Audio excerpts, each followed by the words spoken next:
brings, what makes him even more special is the range that he travels from.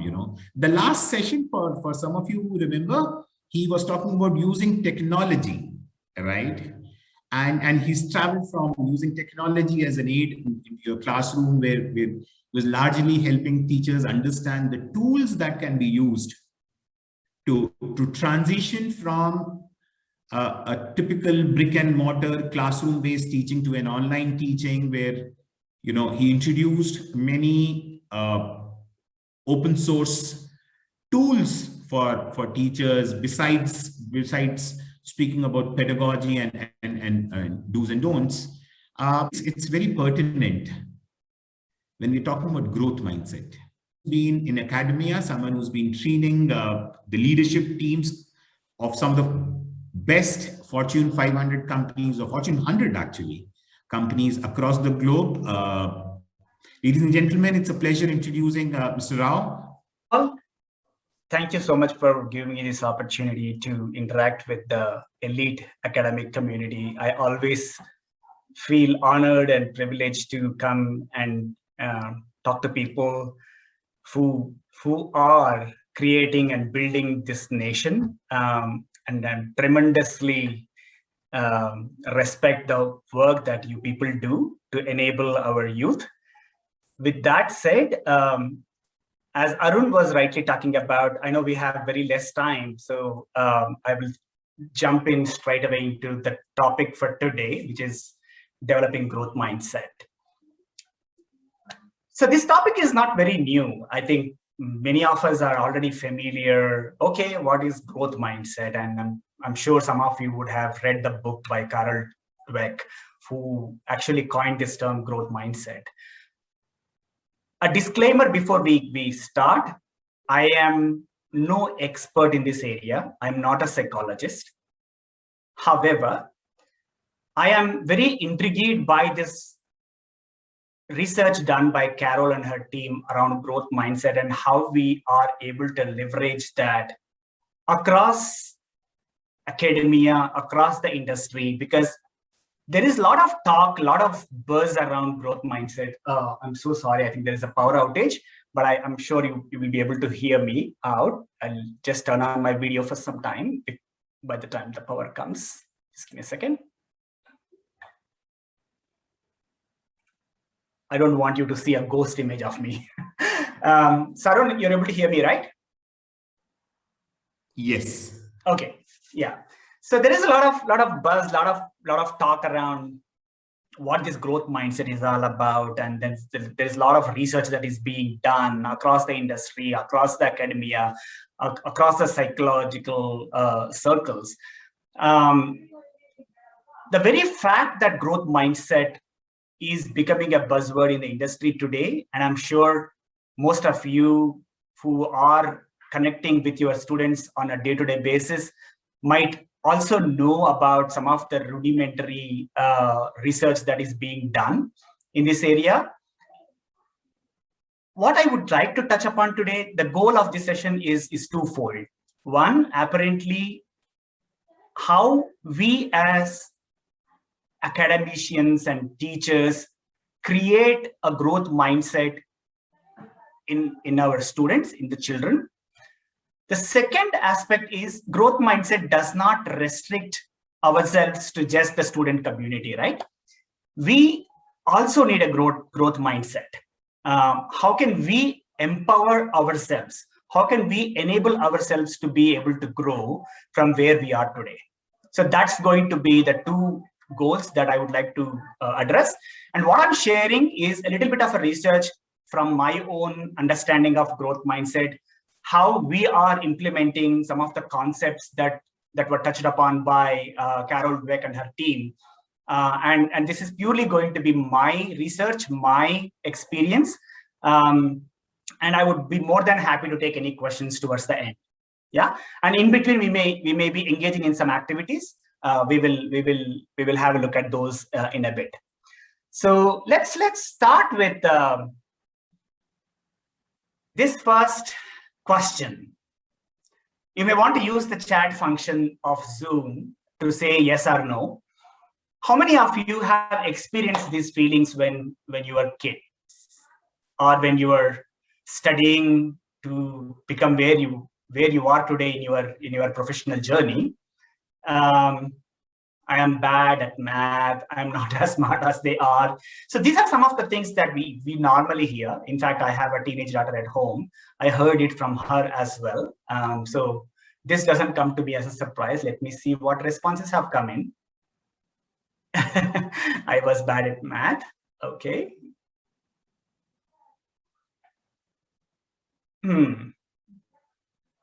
Okay, thank you. Bad at math. Yeah. Okay. Bad at math seems to be the majority of this group, that I was not good in math. Okay. Yeah. Thank you so much.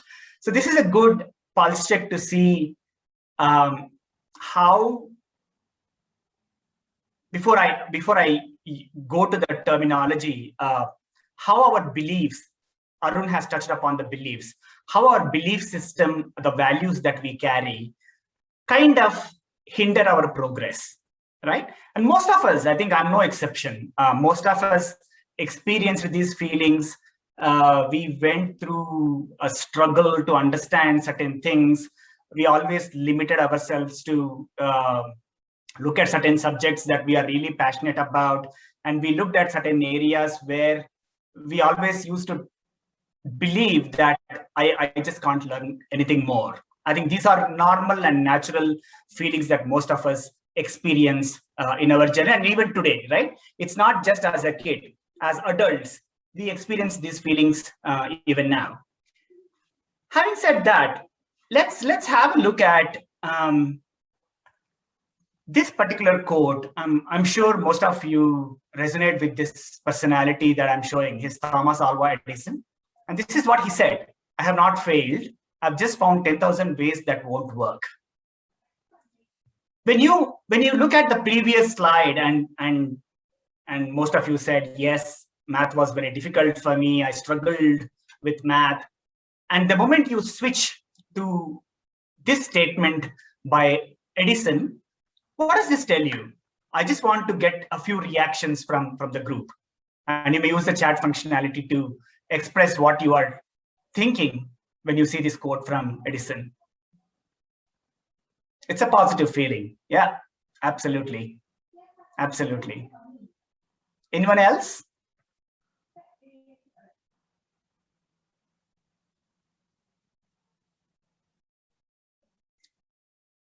Opportunity. Yeah, absolutely. Thank you.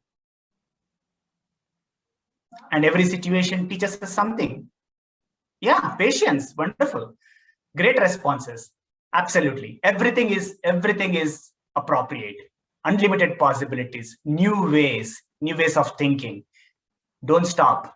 Innovation. Thank you. Wonderful. So I think that's where this whole topic of conversation of growth mindset is going to be extremely beneficial, extremely useful. And I'm here to share some of my experiences with this particular topic, and let us have a conversation as we move along. I don't want to keep this as a monologue, and I always like interaction. And I would also learn along with you, because as I said, I'm no expert in this field, but it is a learning, a lifelong learning that we all can have as a community.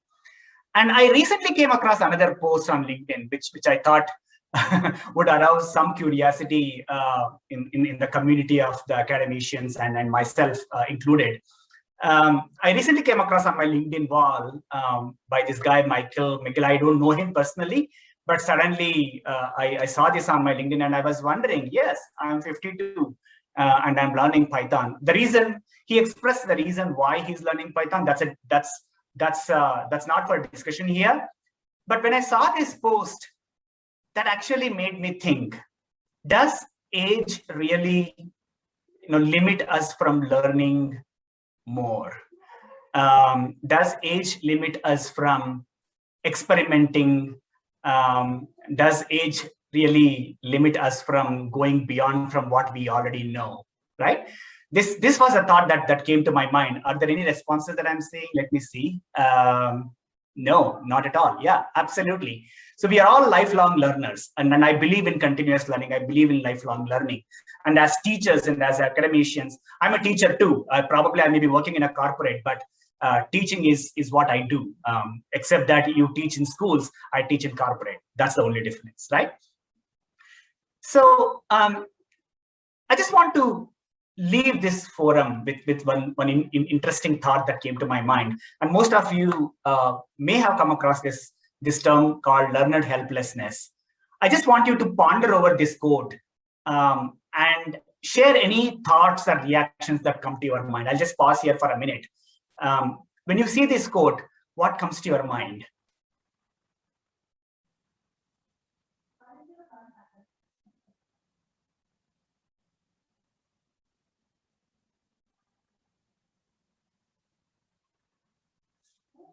Let me see if there are any comments that are coming.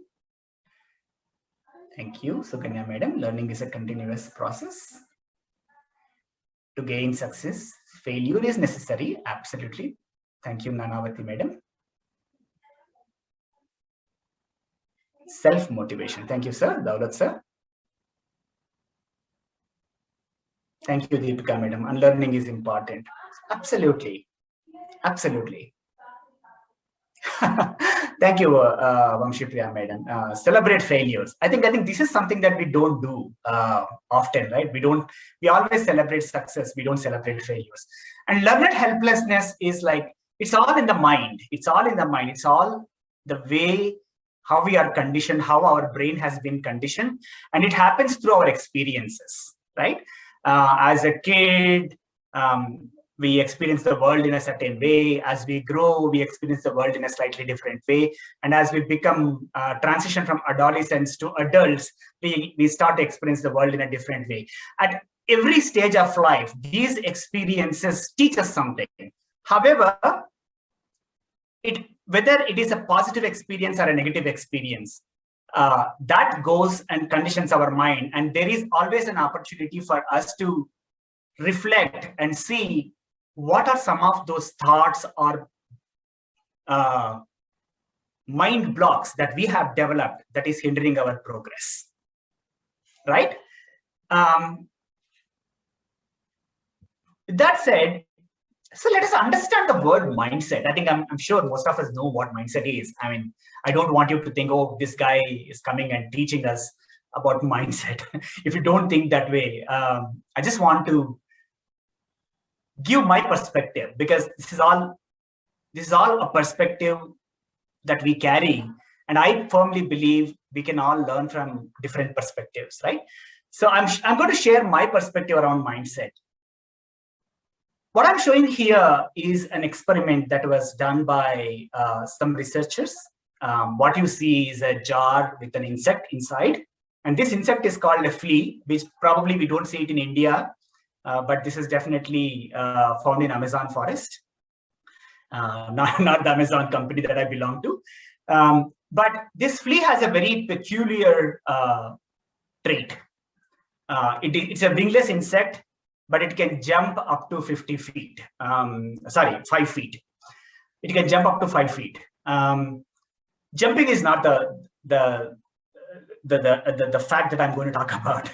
So the experiment that these researchers have done is they brought this insect and they put it in the jar. The moment they put it in the jar, the insect was able to jump outside the jar. Okay, they brought it back and put it back inside the jar, and they closed the lid. So the insect started jumping. It went and hit the lid, fell back, jumped again, hit the lid, fell back, jumped again, hit the lid, fell back. After a while, it started to condition its mind. Okay, I think something is hitting me as I'm jumping. And it started jumping to a lower height than the lid. At that juncture, what they have done is they have removed the lid of the jar and they observed the pattern. The insect did not jump outside the jar. So it was conditioned, and most of you maybe familiar with the Pavlov experiment as well as teachers, most of you know, it's something similar to the Pavlov experiment. So the insect did not jump out of the jar. It started only jumping within the jar, and until the limit that it thought it could jump. So it started to develop a limiting belief that I cannot jump out of the jar. I can only jump to a certain height. So that's exactly what happens to our mind, right? So mindset is basically a belief about ourselves, right? And it can relate to our abilities, our skills, our strengths, our personalities, and our talents. So that's basically the mindset. And that actually brings us to the topic of today. But the mind, when you think about the mind and the mindset, this is an ongoing research in the area of neuroscience. I'm seeing some comments coming in the chat. Let me not discount them. Oh, okay, salivation on building Pavlov theory. Yeah, absolutely. Thank you. So I would like to talk about this interesting research that is happening in the world of neuroscience and how people are exploring the immense potential of the brain and its functionality to ongoing learning process, right? So plasticity is like, it's the basic idea is our brain can be molded like plastic. It can grow, and it can only happen through our own thinking, our own learning. And as we experience a new fact or a new thing, our brain starts to process information. The most recent experiences that we come across, that's what gets stored in our neurons, right? The new neural pathways are going to be created. It forms new neural networks. And I don't want to go into the science of the brain, but the fact that I would like to drive home today from this session is the brain has the capacity to learn more. The belief in the old school of thought is basically we always have fixed intelligence. That was the initial hypothesis.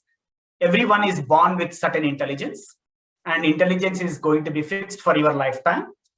The moment you hit that particular limit, you cannot grow anything beyond that. So that was the initial hypothesis.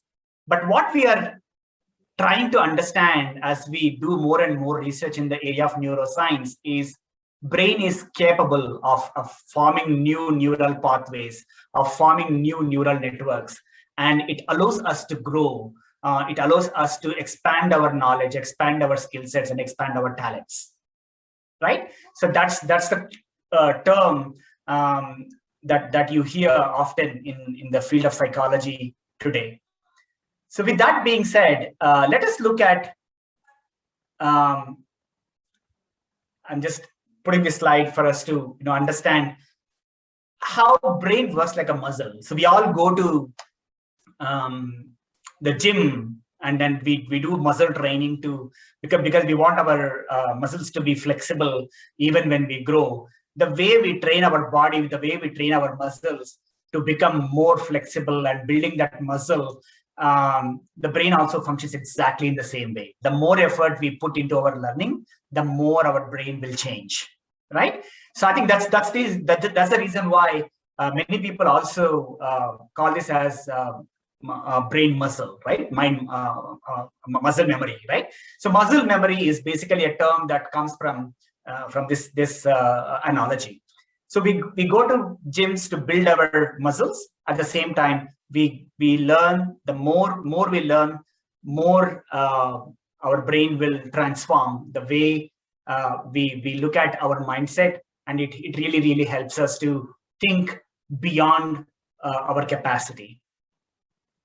So I want you to just reflect on these statements. Just take a couple of minutes and probably put it in the chat window. One thing you have always been good at, and one thing you think or you thought you will never be good at, and one thing you weren't good at the beginning but became good over time.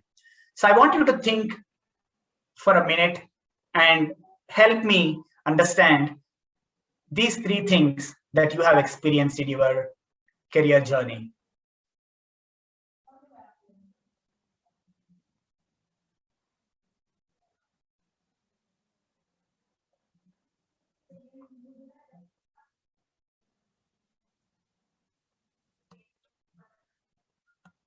Anyone would like to share? Good at behavior. Thank you. Communication skills. Okay. Understanding others' feelings. Okay. That's wonderful. Math. Mm-hmm.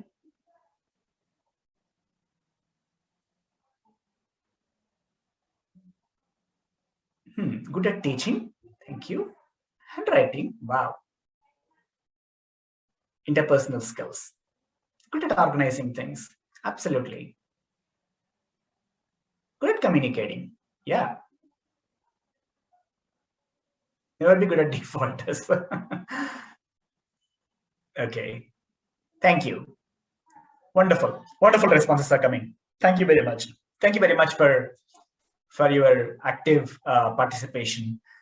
The reason I'm asking these, the reason I'm asking you to reflect on these statements is essentially, we always have had these experiences as kids, as we went on to the journey of becoming a professional at different walks of life. We stumbled upon certain areas where we had those aha moments. I think I have always been good at certain areas, and I have always found it challenging when I worked on a particular subject or a particular area of my life. And sometimes we spend a lot of time. We may probably initially think that we are not really good at something, but then when we start learning and when we start exploring that particular subject or area, we start to enjoy it, right? And that's a process. That's a process that we always embarked upon. So that actually brings us to the two different mindsets, right? There are two different mindsets as per Carol Dweck, who is the researcher behind this enormous body of work called growth mindset. So there are two different mindsets as she defines. So growth mindset and fixed mindset. So how does these two really are defined, or how do the is fixed mindset, having a fixed mindset is okay, or having a growth mindset is okay? I mean, there is no right or wrong answer. I think we see people with both kinds of mindsets in our interactions on a daily basis. But let us try to let us try to uncover what these two mindsets really entail, right? So growth mindset is basically a belief. As I said earlier, it's a belief. It's a belief that intelligence and talent can be nurtured. So intelligence is not fixed.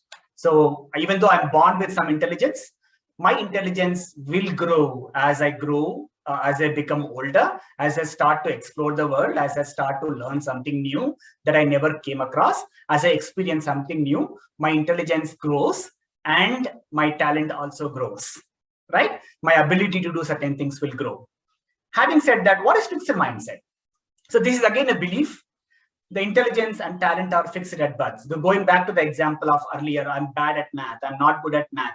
I'm not good at using technology for imparting education. The reason most of us, I think COVID has actually taught us to be more, think with a growth mindset, right? So we all adapted ourselves to, this new phenomena of brick and mortar classroom to, online education. I think we still struggle a little bit, but that's okay. I think that's how we learn. That's how we learn, right? So I think fixed mindset is basically a belief where we think intelligence and talent are always fixed at birth and we no longer grow. And that's the reason for those feelings that we experience, right?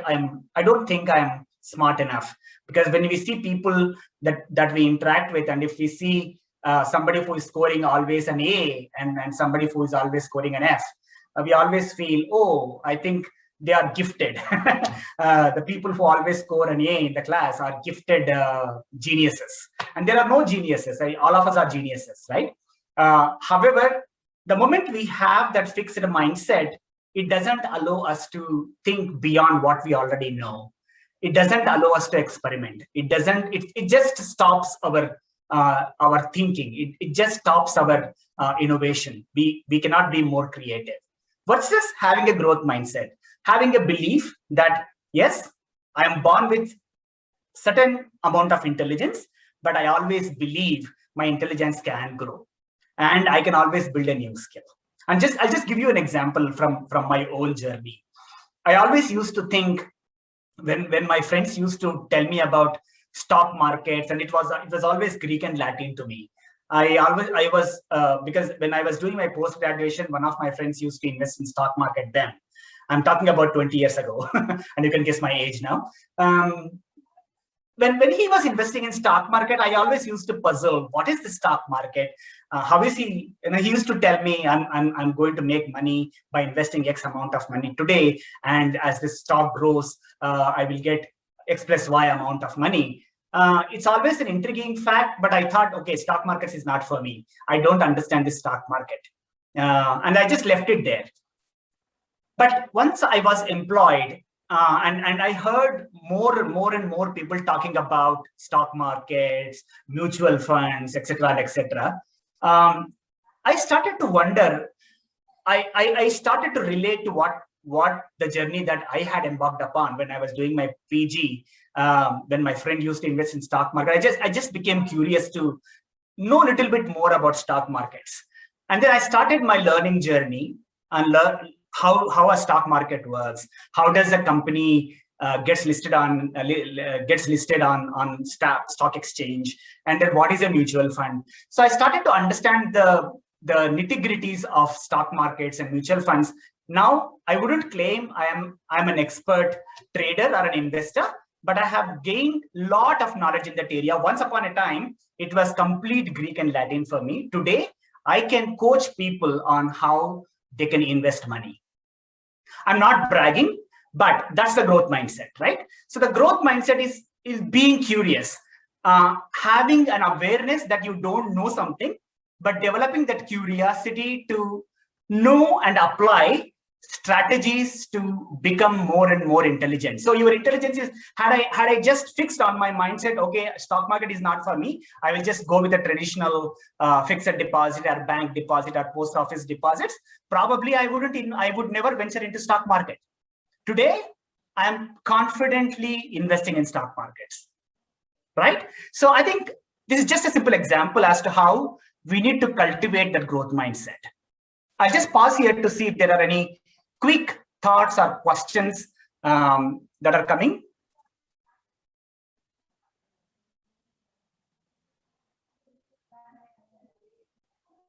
Okay, I see some comments. Swaleha, fixed mindset, max can be taught only in numbers. Yeah, growth mindset, max can be taught in a playful way. Yeah, absolutely. Any quick reactions, thoughts on what I just shared around growth mindset? You can use the chat feature to express.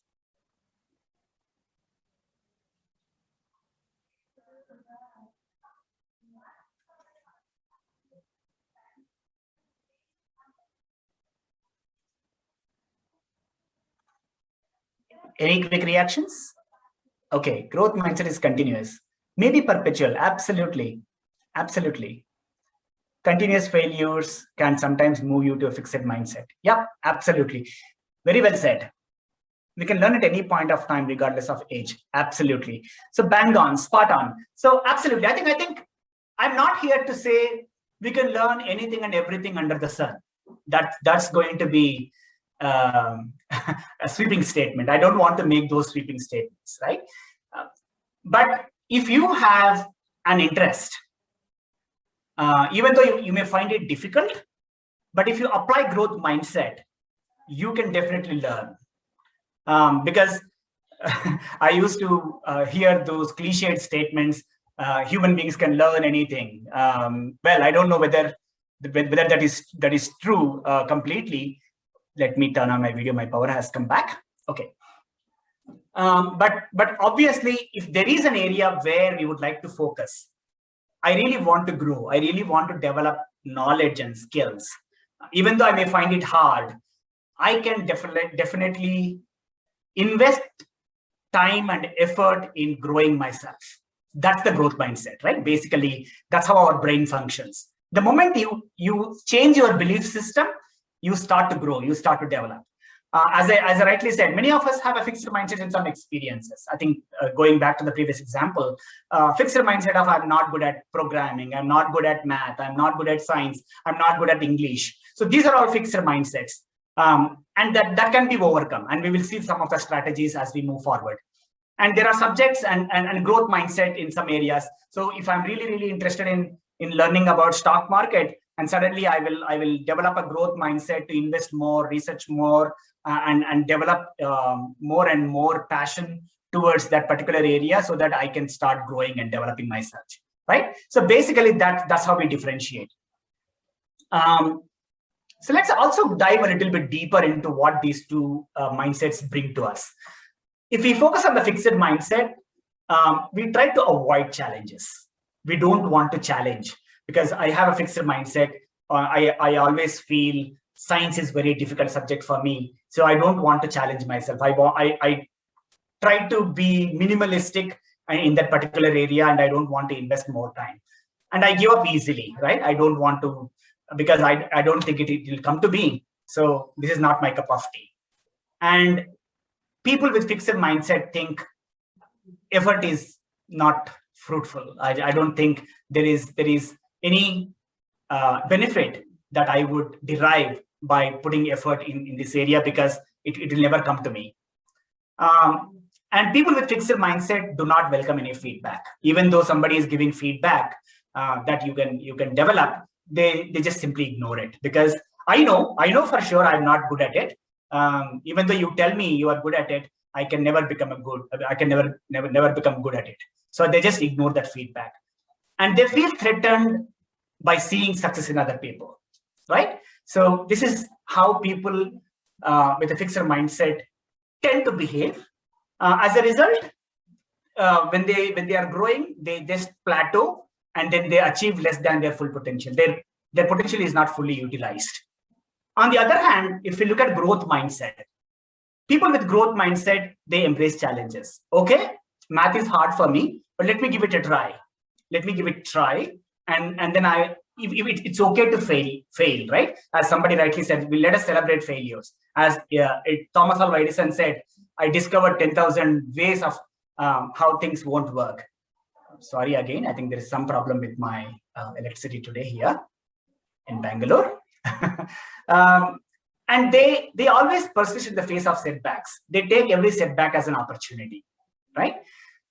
And they see effort. I'm putting more and more effort to achieve mastery in a particular area. And if somebody is giving them feedback, somebody is criticism, not in the sense of criticism, but in the notion of serving people, helping people, they would learn by taking the inputs from people that really mean good for them. And when they see successful people, they always learn lessons. They always draw inspiration from them, right? So this is how people with fixed mindset and growth mindset would essentially tend to behave. Yeah. So let's talk about this is a topic that is always close to my heart. And fixed mindset is being within our comfort zone, right? So imagine yourself in a box. This is your box. You are sitting inside your box, and you are comfortable. You feel safe because you know certain things. It's a familiar world. You know everything. Whatever you have learned so far, I'm good with whatever I have learned. But can anybody in this forum, in this session, say, yes, I know whatever I know is enough. I don't have to know anything more. Can anybody say that?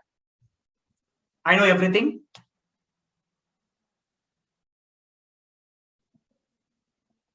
No, no, right? Absolutely. Yeah. So, but what happens, right?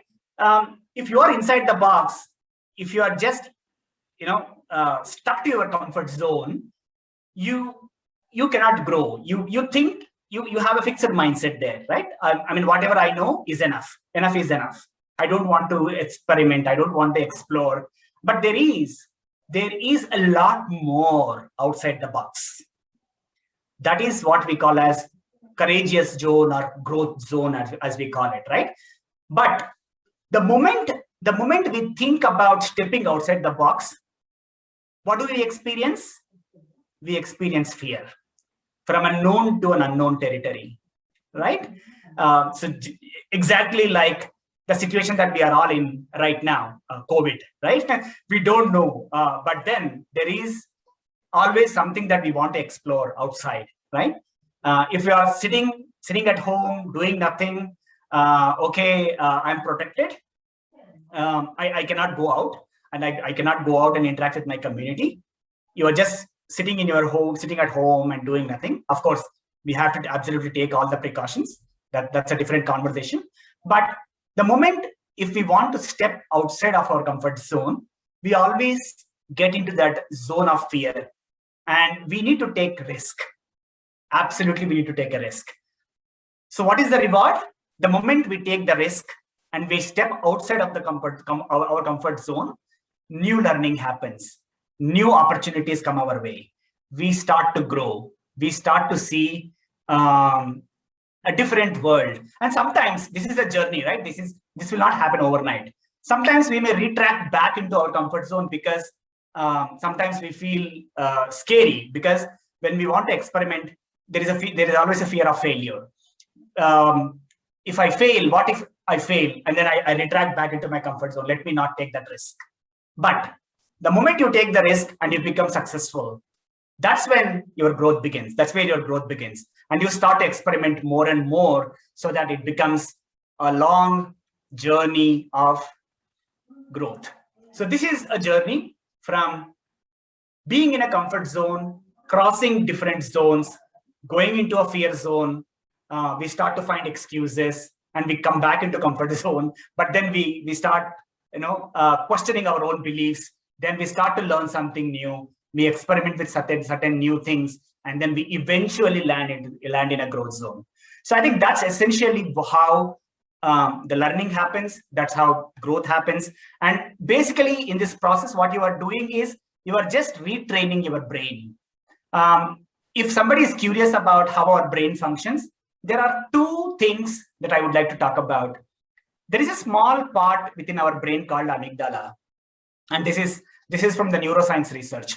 Amygdala is a powerhouse of emotions. It's a very small bean-sized part within our brain, which stores all the different emotions that we experience throughout. And it is responsible primarily for fight or flight, flight, or freeze, right? Suddenly you're sitting at home and a snake comes. So what's your reaction? Either you fight, or you fear, you run away from the scene, or you just freeze, you just stop there. So the reason that happens is because of the way we conditioned our brain. The amygdala is a powerhouse of emotions.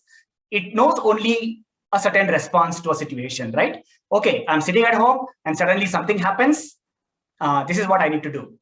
So this is a pre-programmed. So amygdala is basically a different set of emotions that it carries and a pre-programmed response. So whenever a situation or event happens, it releases a chemical called adrenaline. So adrenaline is a chemical. That's why we experience so much of tension, stress, and pressure when we encounter unfamiliar situations, right? Versus hypothalamus, right? So this is where another chemical gets released, which is dopamine. So the dopamine is a happy chemical. Dopamine is a reward chemical that rewards. As we progress, as we start achieving new things, it kinds of releases this happy emotion, happy chemical hormone, so that our mind gets rewarded for achieving new success. So that's how the growth zone begins, right? So I think just to give you a little bit of a scientific background to this entire fixed mindset and growth mindset philosophy that we are talking about. So with that being said, I just want to offer up certain things to you. how can we really build a strategy? How can we really, as adults, as teachers, as academicians, so before we create this kind of a culture, this kind of a mindset in our students, what are some of the things that we can do for ourselves first before we go to our children, right? And some of you, or most of you, are parents as well, right? So change the words, and words have a profound impact on our mind. So just look at some of the examples that I have listed down here. Instead of saying, I don't understand, ask, what am I missing? Instead of saying, I give up, ask. I'll say to your mind, I'll use some of the strategies I have learned. Instead of saying, I made a mistake, mistakes help me improve. Right? So I think the way you start using those positive affirmations, your mind starts taking them. Your amygdala starts behaving in a way, it starts releasing dopamine versus releasing adrenaline. You are basically conditioning your mind in such a way, it starts thinking very differently from how it used to think earlier. Am I making sense? At this juncture, I would like to pause to see if there are any quick questions. Okay, thank you. Thank you, Prachi Madam. Absolutely, thank you.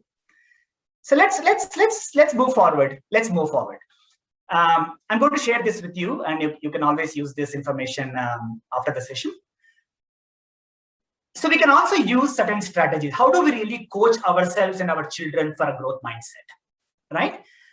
What I have listed down here are some of the strategies as we embark on this journey of growth mindset. Coaching is a wonderful tool. We always need to move away from a counseling mindset to a coaching mindset. And coaching is such a wonderful tool which is available at our disposal, not only to train ourselves, but also to help the larger community at large. So wherever you see you in this graphic, just change you to I if you are focusing only on your own development. But you can use the same set of questions to coach your own children, to coach the students that you teach, right? So 5 questions. What did I learn, or what did you learn from today's performance? Right? I performed very well today. What did I learn? So don't look at the performance, right? Don't look at the result. Don't look at the end result. What was the learning for me in the whole process of starting from X and moving towards Y? What steps did I take to make myself successful today? Right? If I achieved something, what are some of the steps that I have taken so that I can replicate when I face the situation again? So what are some of the different strategies I could have used? And there is no one size fits all, right? There is always a one size fits one. For every situation, there is a different strategy. Probably some strategy has worked for me today.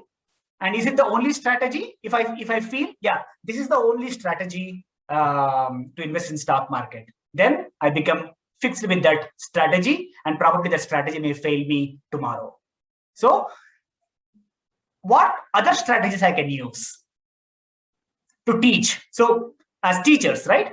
So is this an effective way to teach a particular subject? Can I incorporate new learning strategies? Can I incorporate new pedagogy into what I am teaching? What are new innovative methods that I can use? The moment we stop thinking about a strategy, our growth is stopped. The moment you think about new strategies, you enter into that growth mindset, right? So how did I keep going when things get really difficult? So COVID is an example, right? I keep referring to COVID because it's a live example, and what we are experiencing today is something that nobody in the world have ever experienced, right? So this is a new example, and things have really, really gotten us tough. It made our lives miserable, but we all embraced this new challenge. We all embraced this as an opportunity to innovate, to come up with a new way of imparting education. And some people can still argue, okay, offline mode is the best mode, and online mode will never, never be a beneficiary to students. I don't want to get into that conversation now. However, those are your own perspectives. But again, COVID has really taught us looking at things in a very different way. What can I learn from my opponent? Somebody has done really very well, rather than feeling by looking at the success of that person as a threat. I would want to learn from his or her achievement and what are some of the things that I can take away, right? And feedback. We will come to feedback in a bit, right? Use positive language when you are giving feedback to somebody, or if you are receiving feedback from somebody about your own growth, always be open. Always be open to criticism, especially when you are receiving feedback from somebody which is remedial, which is in the spirit of helping you grow as an individual, right? So these are some of the strategies that we all can use. How can we really adopt growth mindset? There are some steps that I personally follow as a facilitator, as a coach, and as a trainer myself. Praise the effort and not the result. If somebody has done a good job, and we all have this tendency of saying, yeah, you have done a great job. What that will do, if you just stop there, it will not allow that person, okay, I have done a great job, I have got very good feedback from my teacher, or very good feedback from my manager or from my principal. Enough, this is good enough. It will not allow me to think beyond that. Versus, if I give feedback like this, I really appreciate how you have come to where you are today, and you can do much more. Look at how I'm using the language, and language has a significant impact on how you communicate with people. Rather than saying you have done a great job, commendable job, that's good, that's appreciation, but it will limit that person's thinking. Versus, I really appreciate the amount of effort and time that you have put into deliver this result, and you can definitely do much more. The moment you say that, the person would start thinking, okay, I think this is not enough, and there is much room for improvement from what I have already achieved. So that triggers a growth mindset. Yeah. So this is one of the strategies that we could use. Use the word yet, and the power of yet is something phenomenal. I have experienced it myself. So I'm just taking the same example. I'm bad at math versus I'm not good at math yet. So what does this word yet do? I just want to hear some reactions from the teachers here. The moment you say yet, what does that indicate? There is a scope. Thank you, Deepika Madam. Yeah, there is still, it's a process. Yes, there is an improvement. There is a chance. You can further develop. So you may find it hard, but yet I'm going to expend more energy in learning something new. Absolutely. Similarly, I'm not as smart as they are. That's more of a fixed mindset thinking. Versus, I'm not as smart as they are yet. Okay, I don't think I'm smart enough, but then what can I do to become smarter?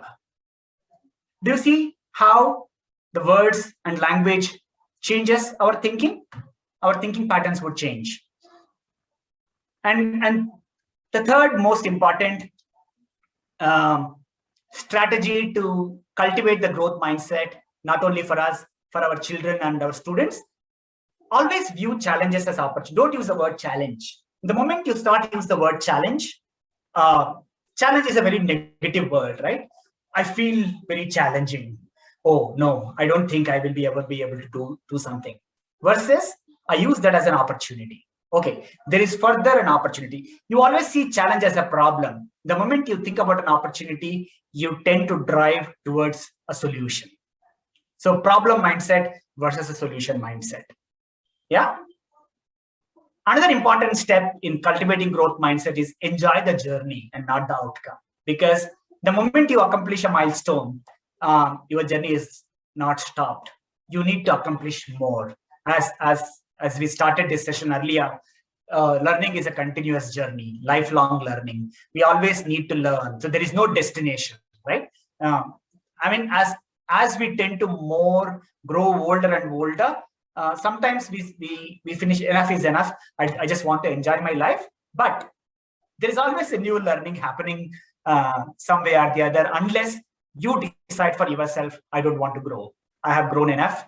I'll just stop here. I will just watch television. And even when you are watching television, you are learning something new, right?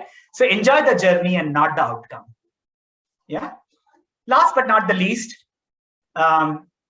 nobody is perfect in this world, right? We all have our own share of imperfections, and let us acknowledge it.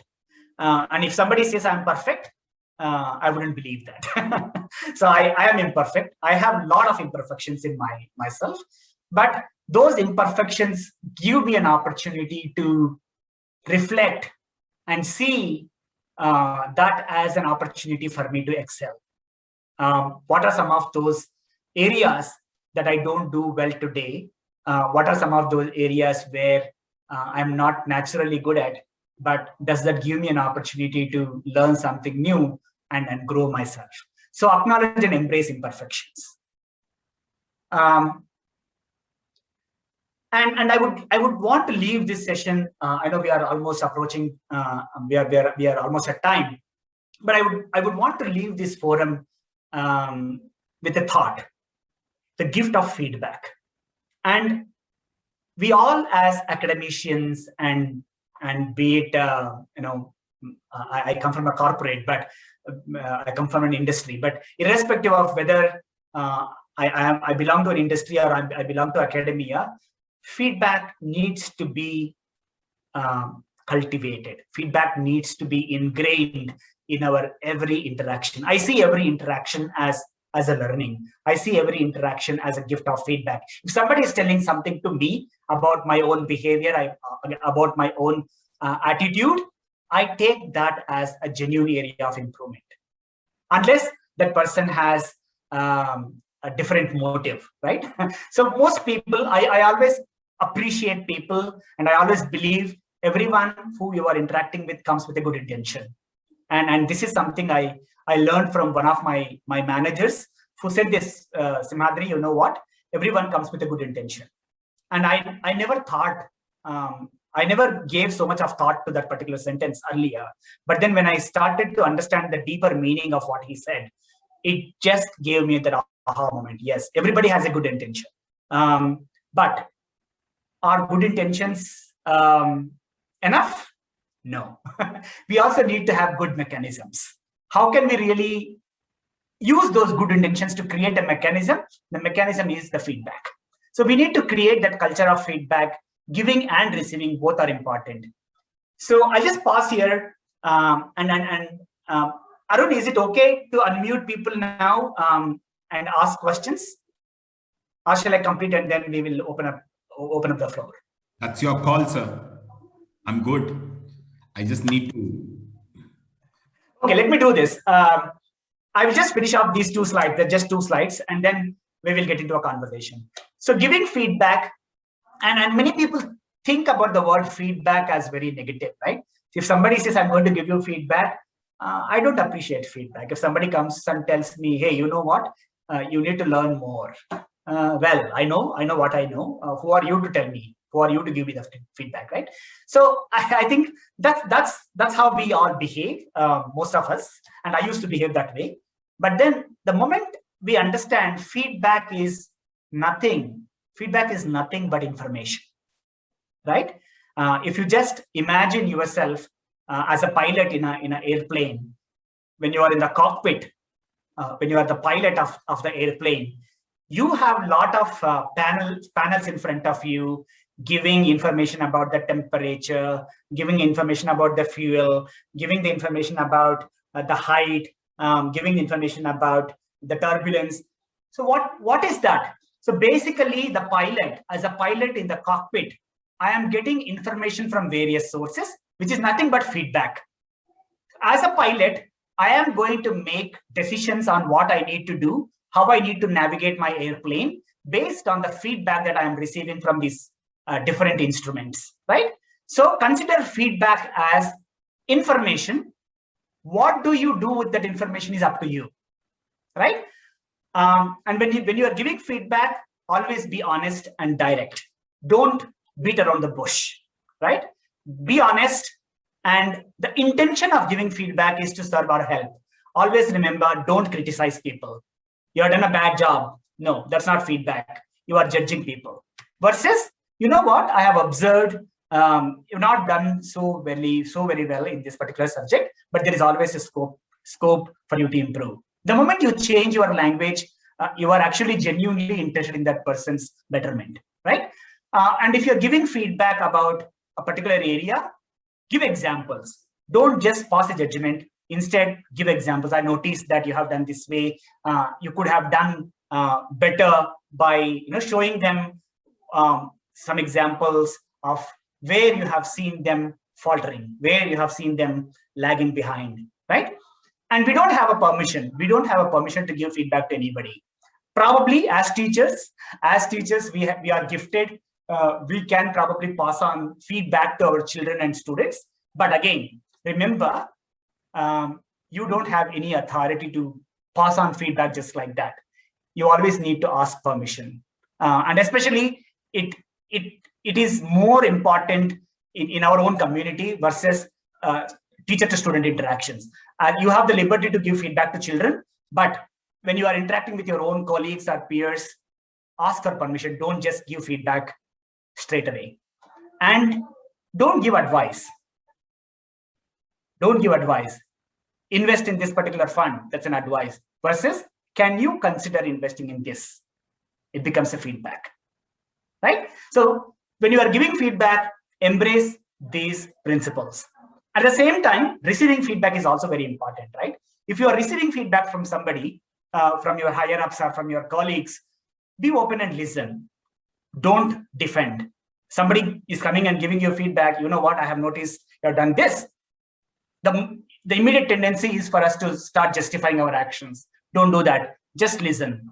And if you are not comfortable hearing that feedback from that person, ask for clarification. Could you please tell me why you are saying this? Could you please tell me where did you notice, when did you notice I behaving that way? Where did you notice I'm faltering? So ask clarifying questions. And because if somebody is investing their time in giving you feedback, they really mean good. They really intend to serve you. So don't forget to say thank you. Yeah. So giving and receiving feedback is another strategy to develop a growth mindset. With that being said, I want to end this session with this one wonderful quote by Carol Dweck, who is the person behind this entire research. In one world, effort is a bad thing. It, like failure, means you are not smart or talented. If you were, you wouldn't need effort. In the other world, effort is what makes you smart or talented. So which world are we building? Are we building a world of people with fixed mindset, or are we building a world of people with growth mindset? Thank you.